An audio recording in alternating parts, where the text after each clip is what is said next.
Mr. Conager? Mr. Man will see you now. Yes, ma'am. Say, that ain't an original Picasso, is it? What an excellent eye you have, Mr. Conager. It is. From his Hunted in the Jungle period, I believe. Why don't you go ahead and call me Dale, ma'am? Mr. Conager was my grandfather's name. Yes, I remember. How much do you know about his relationship with the Mans, Dale? First I've heard he had one, ma'am. Redding Conager was not a chatty man.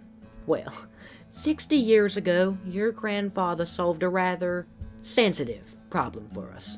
Well, maybe solved is too strong a word, but I'm sure Mr. Man will want to tell you about it himself. Oh, one last thing. Even if he offered, do not shake his hand. He forgets sometimes. To my dearest maid-servant Elizabeth, I, Zephyr Man, leave the rest and residue of my estate. To my faithful aide and tracker, Barnabas Hale of the Savage Australias, I divest complete control of Manco, and the— Skip me for now, ma'am! I like this cougar's pepper sauce! To my layabout brain-defective sons, Bluetark and Redman, I leave the greatest curse of all, partnership. What land I have purchased in this new world is to be split evenly between you both. You have wasted your lives bickering over nothing. So I leave you, dimwits, something of a consequence over which to feud. Mr. Conager, I'm told you're a man of many ideas and few words, so I'll get to the point. 40 years ago, my brother and I inherited a considerable parcel of land to share. Naturally, I assembled a team of the world's deadliest mercenaries to take it all by force. What I did not expect was my idiot brother would think to do the same. My 10-minute land grab became an intractable stalemate. The solution? If I could not take my brother's land, I would simply outlast him for it. Look at my hands, Mr. Conager. I have never worked a day in my life with them. They are the smooth hands of a baby. I have mounted an epic campaign of leisure against the ravages of time, waiting for nature to do to my brother what my men could not. And yet, here we are, at the end, and he won't die! I must outlive my brother, and you must build me a machine to do it. God wants me dead, Mr. Conager, and we are going to defy him. Make me a monster. Alright.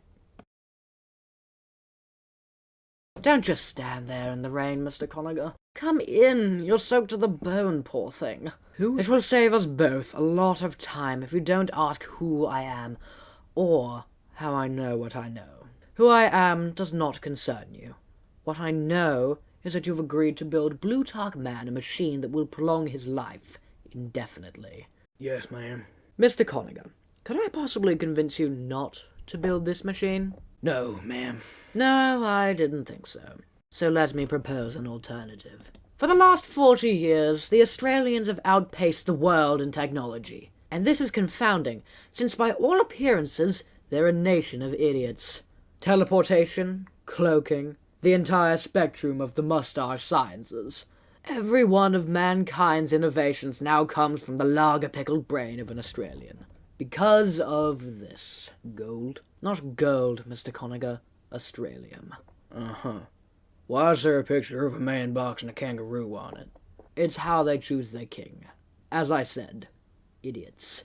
Idiots, rather accidentally, stranded atop the planet's only deposit of a transformative new element. They're frantically secretive about it, but I've spent the last decade hunting it down ounce by ounce.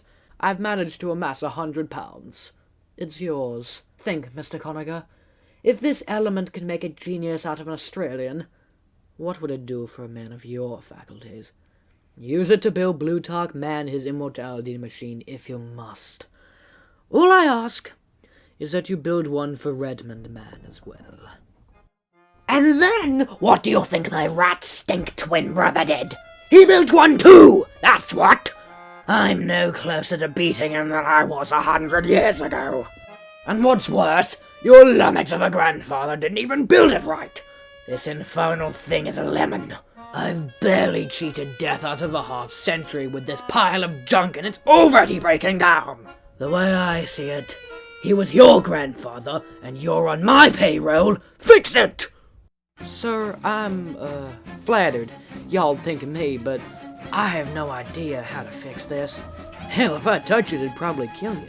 What if you had access to your grandfather's blueprints? Well, now that's a different story. Not much hope of that, though. The old man had him buried with him. Yes, I dug up your grandfather and looted his corpse. If it makes you feel Any better, those scribblings have been the bane of my existence for 60 years. I've spent a small fortune trying to decipher them. Gibberish. Every last page. You may borrow it. All I ask is that you...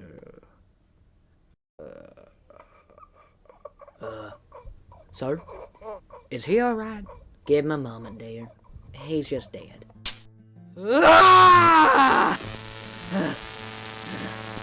Every day, I am dead a little longer, Mr. Conager. I've seen the other side.